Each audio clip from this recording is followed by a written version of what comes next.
కేసీఆర్, శోభమ్మ, కేటీఆర్, కవిత ఈ నలుగురు కలిసే ఆడుతున్న డ్రామాలో హరీష్ రావు బలవుతా ఉన్నాడు. 100% హరీష్ రావు బలవుతా ఉన్నాడు. ఆమెను గెలికితే, ఆమె పైన విమర్శలు చేస్తే ఆమె ఇంకా చాలా పెద్ద ఎత్తున చిట్టా బయట పెడుతుంది. హరీష్ రావు గురించి, సంతోష్ రావు గురించి నేను చెప్తాను కదా, ధరణిలో జరిగినటువంటి భూదందాలు ఏవైతే ఉన్నాయో అవన్నీ డేటా, ఎవిడెన్స్తో సహా, డాక్యుమెంట్స్ సహా ఆమె దగ్గర ఉన్నాయి. ఇది చాలా ఇంపార్టెంట్ న్యూస్. ఇరకాటంలో హరీష్ రావు గత కొన్ని రోజులుగా ట్విట్టర్లో కవితక్క అప్డేట్స్ పేరిట చాలా చాలా చాలా విషయాలను గతంలో కూడా ఆమె ప్రెస్ మీట్ పెట్టినప్పుడు కూడా హరీష్ రావు టార్గెట్గానే హరీష్ రావు, సంతోష్ రావు ఇద్దరు కూడా అవినీతి అనుకుంటాలంటూ మాట్లాడిన విషయం మనం చూస్తూ ఉన్నాం. అదేవిధంగా కవితక్క అప్డేట్స్ పేరిట వస్తున్న ట్విట్టర్ హ్యాండిల్లో కూడా హరీష్ రావు గురించి చాలా విషయాలు కూడా బయటకు వస్తూ ఉన్నాయి. సో దీనిలో కొంత ఇరకాటంలో హరీష్ రావు ఉన్నట్టుగా చాలా స్పష్టంగా అర్థమవుతుంది. ఆయన ఏం సమాధానం చెప్పుకోలేక ఇబ్బందికర పరిస్థితిలో ఉన్నది చాలా స్పష్టంగా అర్థమవుతోంది. కవిత ఇరకాటంలో హరీష్ రావు, కవిత ఆరోపణలతో ఆయనపై మచ్చ.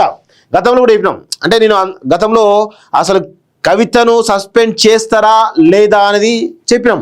సస్పెండ్ చేయరేమో, చేస్తే కనుక హరీష్ రావు మెయిన్ మచ్చబడుతుందేమో అని అనుకున్నాం. కాబట్టి సో చేసినప్పుడు ఆటోమేటిక్గా ఆమె సస్పెన్షన్కి ప్రధాన కారణం హరీష్ రావు అనేది బలంగా పోతుంది. ఇది భవిష్యత్తులో ఎప్పటికైనా కానీ ఇది ఒక మచ్చగా మిగిలిపోతూ ఉంటుంది. ఇప్పుడు ఆమె చేసినట్టు ఆరోపణల మీద కనీసం ఆయన స్పందించలేదు, కనీసం ఆయన వివరణ కూడా ఇవ్వలేదు. చాలా ఆరోపణలు వేసింది. ఇవ్వకపోయేసరికి ఏమవుతుంది, దోషిగా ఈయననే ఉంటాడు, ఈయనకు క్రెడిబిలిటీ తగ్గుతుంది. వాళ్ళు కావాల్సింది అదే, వాళ్ళ కల్వకుంట్ల కుటుంబం ఏదైతే పక్కగా ప్లాన్ చేసినో దాన్ని ఇంప్లిమెంట్ చేస్తూ ఉన్నారు. ఆ విధంగానే హరీష్ రావు డ్యామేజ్ అవుతూ ఉన్నాడు అనే విషయం చాలా స్పష్టంగా అర్థమవుతా ఉంది. ఆమె ప్రశ్నలకు సంజాయిషి ఇచ్చుకోలేని పరిస్థితి. హరీష్ వల్లే తను సస్పెండ్ చేశారన్న జాగృతి అధ్యక్షురాలు. కేసీఆర్కు సొంత బిడ్డ కన్నా అల్లుడు ఎక్కువని ప్రచారం. వాస్తవంగా ఇది కూడా మనం చెప్పినాం, కేసీఆర్కు సొంత బిడ్డ కన్నా అల్లుడు ఎక్కువైపోయింది అని గతంలో కూడా స్టోరీ చేసినాం 3 రోజుల క్రితం. ఇప్పుడు పార్టీని వీడితే హరీష్ రావు పైన విమర్శలు, నిందలు. సిద్దిపేట ఎమ్మెల్యే తదుపరి యాక్షన్ పై సర్వత్రా ఉత్కంఠ అంటూ చూస్తూ ఉన్నాం. పాపం ఇక్కడ ఏదైనా కానీ ఇబ్బందికర పరిస్థితులు అయితే కనబడతా ఉంది హరీష్ రావు పరిస్థితి. బీఆర్ఎస్ కీలక నేత సిద్దిపేట ఎమ్మెల్యే హరీష్ రావు ప్రస్తుతం ఇరకాటంలో పడ్డారు. కవిత ఎపిసోడ్ తర్వాత ముందు నుయ్యి వెనక గొయ్యిలా ఆయన పరిస్థితి మారిందని రాజకీయ విశ్లేషకులు భావిస్తున్నారు. హరీష్ రావుపై జాగృతి అధ్యక్షురాలు కల్వకుంట్ల కవిత తీవ్ర స్థాయిలో ఆరోపణలు చేశారు. అవినీతి ఆరోపణలతో పాటు రాజకీయ అభండాలు మోపారు. కాళేశ్వరం ప్రాజెక్టు అవినీతితో పాటు ఆయనకు సంబంధించిన అనేక అంశాలను మీడియా సమావేశంలో ప్రస్తావించారు. కేసీఆర్, కేటీఆర్ ఓడించడానికి ప్రయత్నాలు చేశారని, అందుకోసం ప్రత్యర్థులకు డబ్బులు సైతం ఇచ్చారని ఆరోపించారు. 2018 ఎన్నికల టైంలో కొందరు బీఆర్ఎస్ ఎమ్మెల్యే అభ్యర్థులకు వ్యక్తిగతంగా డబ్బు సమకూర్చారని, అలా ఎందుకు చేయాల్సి వచ్చిందని, దాని వెనుక ఉన్న రహస్య ఎజెండా ఏంటని ఆమె ప్రశ్నలు సంధించారు. హరీష్ రావు వ్యక్తిగత ప్రతిష్ట, రాజకీయ విశ్వసనీయతను మొత్తానికైతే కోల్పోతున్నట్టుగా చాలా స్పష్టంగా అర్థమవుతా ఉంది. ఇబ్బందికరం, ముందు నుయ్యి వెనక గొయ్యిలాగా హరీష్ రావు పరిస్థితి అయితే చాలా స్పష్టంగా కనబడతా ఉంది. ప్రశ్నించేలా పరోక్షంగా ఆమె సవాల్ విసిరారు. ఆమె ఆరోపణలపై సీరియస్గా స్పందించిన నేతలు ఎవరూ లేరు. ఏదో పైపైన ప్రెస్ మీట్లు పెట్టి చేతులు దులుపుకున్నారు.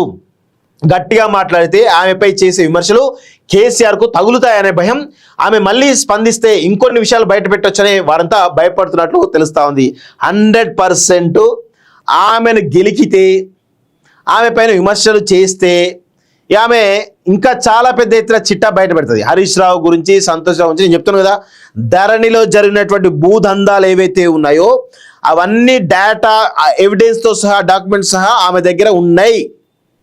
ఇంకా ఏ ప్రాజెక్ట్లో ఎంత అవినీతి జరిగింది, ఎంత కమిషన్లు కేసినటువంటి డీటెయిల్స్ మొత్తం కూడా ఆమె దగ్గర ఉన్నాయి.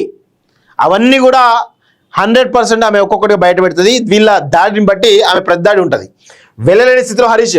కవిత చేసిన ఆరోపణలు గాను హరీష్ రావు బీఆర్ఎస్ నుంచి బయటికి వెళ్ళిపోవాలని, ఇది తమ కుటుంబ పార్టీ అని ఆమె పరోక్షంగా చెప్పిందని రాజకీయ విశ్లేషకులు చెబుతున్నారు. తమ పార్టీలో మీరెందుకు అన్నట్లుగా ఆమె ప్రెస్ మీట్ సాగిందని గుర్తు చేస్తున్నారు. ఆయన మీద ఆరోపణలు చేసినందువల్లే ఆమెను కేసీఆర్ సస్పెండ్ చేశారు. ఈ టైంలో హరీష్ కొత్త పార్టీ పెట్టడం లేదా మరో పార్టీలోకి వెళ్ళాలనుకున్నా ప్రస్తుతం అటువైపు అడుగు వేయలేని స్థితిలో ఉన్నట్లు సమాచారం. ఆయన కోసమే కవితను కేసీఆర్ సస్పెండ్ చేశారని టాక్. అల్లుడికి ఆయన చేసిన సేవల గుర్తింపుగా ఆమెను సస్పెండ్ చేశారని, ఇలాంటి టైంలో ఆయన బయటకు వెళ్తే హరీష్ రావు మరిన్ని విమర్శలతో పాటు రాజకీయ ప్రతిష్ట, విలువలు దెబ్బతింటాయని టాక్ వినిపిస్తుంది. అందుకే ఆయన అయిపోతున్నట్లు సమాచారం అంటూ చూస్తా ఉన్నాం. సో అనివార్యమైన పరిస్థితిలో బీజేపీ నెట్టబడుతున్నాడు. కానీ ఆయన బీజేపీ పోయే పరిస్థితి లేడు అని కూడా గతంలో చెప్పినాం. సొంత కుంపటి పెడితే బాగుపడుతుంది అంటే ఈయనకి ఇంకా ఈయన పైన విమర్శలు పెరుగుతూనే ఉంటాయి. నోరు విప్పాలంట ఫాలోవర్స్, ఎందుకు నోరు విప్తాడు ఆయన? అసలు నోరు విప్పాడు. నోరు విప్తే ఇంకా బయట ఇంకా చిట్టాంతా బయటపడతానే ఆయన తెలుసు. హరీష్ రావుపై కవిత చేసిన ఆరోపణలు నిజమైతే కేసీఆర్ ఆమెను ఎందుకు సస్పెండ్ చేస్తారని సిద్దిపేట ఎమ్మెల్యే ఫాలోవర్స్ ప్రశ్నిస్తున్నారు. ఆమె ఆరోపణలు కేసీఆర్ పట్టించుకోలేదని, ఆయనకు వాస్తవాలు తెలుసని అంటున్నారు. అధినేత చెప్పిన బండ్లనే హరీష్ చేశారని, అందుకే తన అల్లుడి మీద కూతురు చేసిన వ్యాఖ్యలు పార్టీ అధినేత సీరియస్ గా తీసుకోలేదని విషయాన్ని ఆయన అంచనా చెబుతున్నారు. మరో అడుగు ముందుకేసి హరీష్ రావు నోరు విప్పాలని కూడా కోరుతా ఉన్నారు. ఏం నోరు విప్పినా కథమే. హరీష్ సంతోష్ వల్లే కవిత సస్పెండ్ అధ్యక్ష విషయమే. ప్రతిపక్ష నేతగా హరీష్ కు అవకాశం ఇవ్వచ్చుగా, ఇవ్వడు. అది ఇవ్వరు కాక ఇవ్వరు.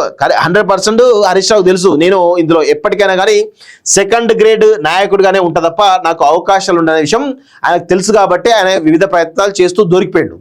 సో అంత కనబడతా ఉంది కాబట్టి కేసీఆర్, శోభమ్మ, కేటీఆర్, కవిత ఈ నలుగురు కలిసే ఆడుతున్న డ్రామాలో హరీష్ రావు బలవుతా ఉన్నాడు.